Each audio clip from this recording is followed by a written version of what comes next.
I stared blankly at the bank manager, Tony, who sat tall in his leather chair, his face stern like a statue. His office smelled of fine mahogany, and his diploma hung behind him like an untouchable golden standard.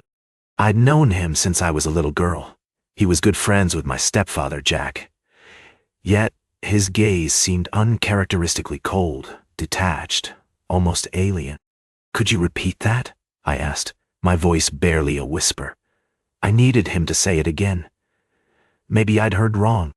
"Your account," Tony repeated, "is overdrafted by $600,000. The words hung in the air, as cold as the marble floors beneath me. I felt an icy chill creep up my spine, spreading a sinking realization through my veins. I had barely used my credit card, and my account had always been regularly monitored. I was careful. I wasn't reckless. I was responsible. "And the loans," he continued, "the loans in your name, they've not been paid in months. The bank will have to start taking legal actions." My mind was a havoc, thoughts buzzing around like bees stung wild. Loans? Legal actions? This was a nightmare, it had to be. But Tony's face, as real as the ticking clock on the wall, was a loud confirmation that it was anything but a dream. "The credit statements, loan agreements," Tony explained further. "All of them, signed in your name." The next few seconds were a blur. I was trying to piece together the jumbled mess my life had suddenly become. I was drowning in debt, my name stained irreparably. But how? That was a question bouncing around inside my head. I drove home in a trance-like state, the shock of the news still gnawing at me. I headed straight into my stepfather's study. Jack had raised me since I was 10, treated me like his own. He handled all our financial matters ever since my mom passed. It was a secret fortress of numbers and calculations, the kind of place you'd imagine a Wall Street broker to have. I found what I was looking for in one of his drawers. Credit statements, loan agreements, and bank letters, all with my name shredded across them. My heart was pounding inside my chest. The betrayal, the deceit, it was unimaginable. My stepdad had not only stolen my identity, he'd used it to bail himself out of debt. Anger surged within me, but there was something else. A numb sense of disbelief, a heavy stone of betrayal sinking at the pit of my stomach. The man who'd been my rock, my support, had used me. My mind was racing, thoughts twirling in an erratic dance. I needed to act, but what could I do? I called my best friend, Sarah. She worked at a law firm downtown, and if anyone could help me, it was her. I explained everything, my voice shaking, my mind a tornado of emotions. She was silent for a moment before suggesting something I hadn't even thought of. "You need to report him. You have to call the police," Sarah's voice echoed in the phone. "The police?" I repeated, the words cutting through me like a hot knife. "It's identity theft," Sarah said, "and it's illegal." She paused. "I know Jack is your stepdad and all, but he broke the law and betrayed you. He needs to face the consequences." Her words echoed in my head. She was right. But the step was mammoth, the decision consequential. It was family, after all. Was I ready to turn my stepfather over to the police? And what if there were consequences I hadn't considered? My mind was a battlefield, the tension around this decision pulling me in different directions. I took a deep breath, trying to steady my shaking hands. This was the start of a turbulent journey, the beginning of an uphill emotional war. My stepfather had betrayed me in a way that had seemed impossible until now. But I had to be strong. I had to be brave. This was a battle I was being forced to fight, and I was not going down without one. As I grew older, I began to notice more and more unusual incidents surrounding my stepfather, Mark. It started out small, like missing money from my piggy bank, or things being charged to my bank account that I didn't remember buying. But it didn't really hit me until I got my first credit card statement. I still remember the heart-stopping moment when I opened the envelope. My hands shook as I pulled out the paper. I was fresh out of college, working my first job, barely making enough to cover my living expenses. And there it was, in bold letters, a balance far larger than I could possibly owe. Now, mistakes happen, I know. But when I called up the bank to dispute the charges, the list of transactions they run down was like a virtual tour of Mark's favorite places. The local hardware store, the golfing equipment store downtown, even the steakhouse he liked. My stomach churned. It couldn't be just a coincidence. There was a sinking sensation in the pit of my heart as I confronted Mark about it. He brushed me off initially, guffawing at the suggestion that he would stoop low enough to steal from me. But his laughter didn't reach his eyes. They darted away from mine, a sure sign that he was lying. So I pressed him. He got defensive, then angry, then downright hostile. And somewhere amidst the screaming, the falling of objects, the tears trickling down my mother's face, he confessed to it all. Past the shock and hurt, a pattern began to form, buried within my earliest memories. Mark came into my life when I was 13. He was the friendly neighbor who would play catch with me in the backyard while my mom worked a double shift. After my father's passing, we were barely making ends meet. Mark, who was a financial advisor, seemed like a knight in shining armor, helping my mother navigate through the labyrinth of unpaid bills, unfiled taxes, and overwhelming debts. Gradually, he started coming over more. Dinners turned into sleepovers, and before I knew it, he had become a permanent fixture in our lives. Despite everything, I wanted to believe Mark was good. After all, he did take care of us when no one else would. But he also had an eerie tendency to blame everyone else for his failures, especially me. If he lost his wallet, it was my fault because I distracted him. If he was late for work, it was because I used his car without his permission. It started with petty things, then gradually escalated to bigger accusations, ones that could potentially ruin my life. His manipulative behavior extended more insidiously than I initially thought. He'd siphon off money from my paychecks, claiming it for household bills. He'd guilt me into handing him my bank card, claiming it was to make up for my past mistakes. All the while, his exploits, his late-night escapades continued, funded by the spoils of my hard work. Slowly but surely, the abuse became my new normal, a grueling pattern of deceit and manipulation. I squashed down my suspicions, reminding myself of Mark's role in our life, the man who had stepped up when we were at our lowest. The idea that he was using me, exploiting my trust, just never crossed my mind. I felt stupid. I was stupid. Now, I can't help but shake the feeling of betrayal. It's like a searing hot chisel being driven into my chest, and it hurts. It hurts more than the financial loss, more than the impact it could have on my future.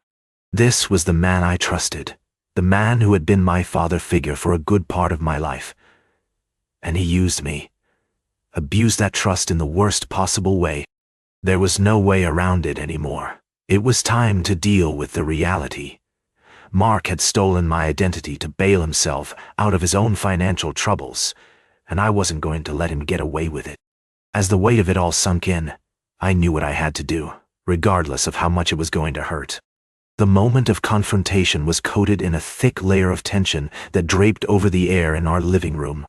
Across from me, on the worn-down leather couch, sat my stepfather, Jack, a burly man with graying hair at the temples, his eyes darting around nervously, a clear reflection that he was well aware of the storm that was about to hit him.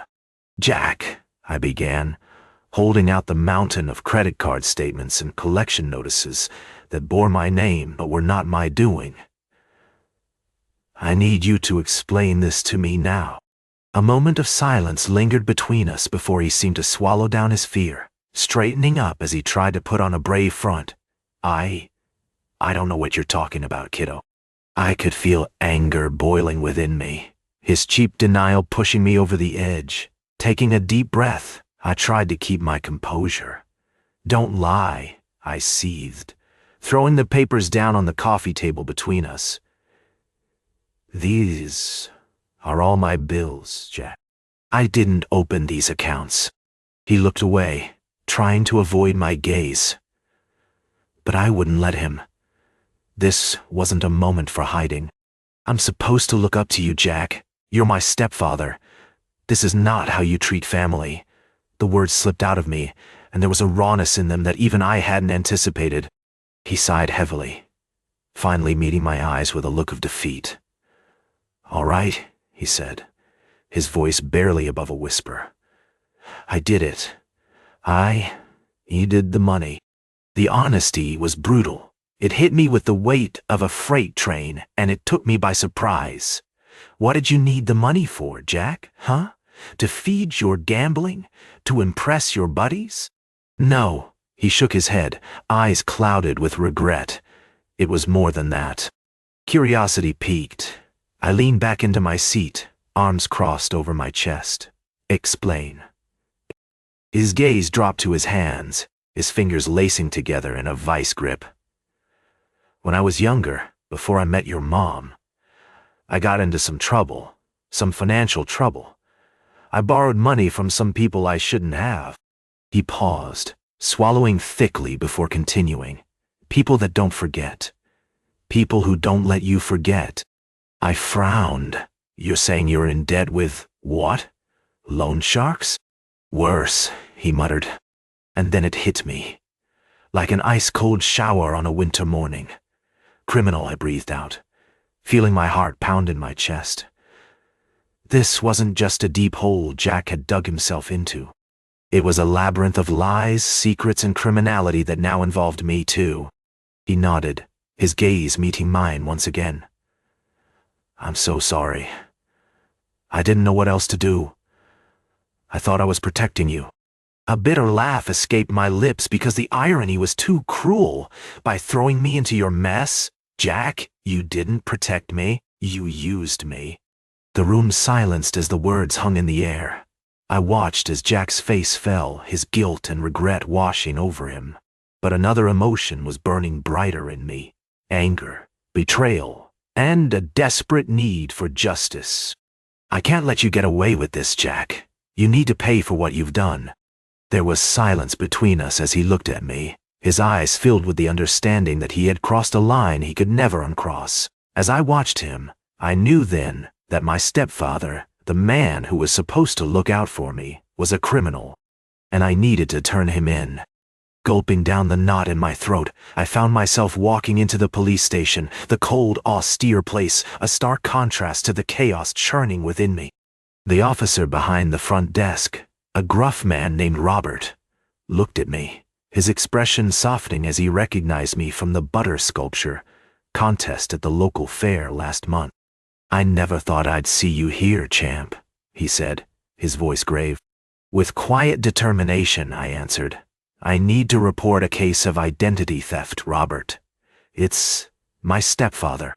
In the ensuing silence, Robert's face paled, and he stuttered out a shocked, "Your stepfather, Jim?" I nodded, hands trembling as I handed over the evidence, the plethora of documents and credit card statements. As I watched his eyes scan over my life, stolen and manipulated, a wave of betrayal crashed over me. Jim had raised me after my mother left us when I was only 6.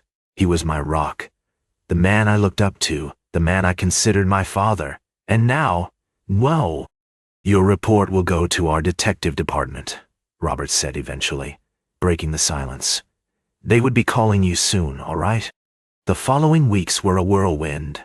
Detectives, lawyers, court trials. My life dissolved into a mess of legal jargon and sharp, piercing revelations. Each new secret that surfaced was like a knife to the gut. Jim had been bailing himself out of a debt that dated back even before he married my mother. The debt had been accrued from a myriad of sources, illegal activities chiefly amongst them. As I sat in the courtroom, watching Jim in the defendant's box, I felt a bitter sense of irony. The man who used to make me believe in the goodness of the world, the man who taught me right from wrong, was now the subject of a criminal trial. "Did you use your stepson's social security number and other personal information for financial gain?" The prosecutor's voice echoed in the cavernous courtroom. Jim's gaze met mine. his familiar blue eyes now cold and distant. Yes, the word reverberated in my head, pulling me deep into a pit of betrayal and anger. The man I had once respected was nothing more than a criminal, a fraud who had used me to cover his tracks. Each day, new facts were thrown into my face. Jim's gambling addiction, his ties with shady businesses, his history of fraud. The deeper the police delved into his life, the farther the man I knew receded, replaced by a stranger wearing his face. Every night, I lay awake, grappling with painful questions. How could I not see what Jim was? Was I just a convenient way for him to escape his debt? Did he feel any guilt for what he had done? Worse still, how could I not hate him? There was one night I remember. The moon, a pale, cold observer outside my window. It was the night before the final verdict. I was staring at my ceiling, lost in the labyrinth of my thoughts, when a realization hit me. I was mourning, not for Jim, but for the man he should have been, the man I needed him to be. I was mourning for the father figure who had filled my childhood with laughter and joy, for the man who taught me how to ride a bike, for the man who bandaged my scraped knees and soothed my nightmares. The next day, as I sat in the courtroom, I looked at Jim, my heart aching despite everything. His eyes met mine, and in those few seconds, I saw a flicker of remorse. He was sentenced to 10 years, but for me, the real sentence was realizing the truth. As I came out of the courtroom, the world looked different. The colors seemed muted, lifeless, and yet there was a certain clarity in the pain, like a wound that needed to be ripped open to heal. Though it felt like a crushing blow, I accepted it, understood it. I realized that healing would come, eventually. But now was the time to grieve and remember.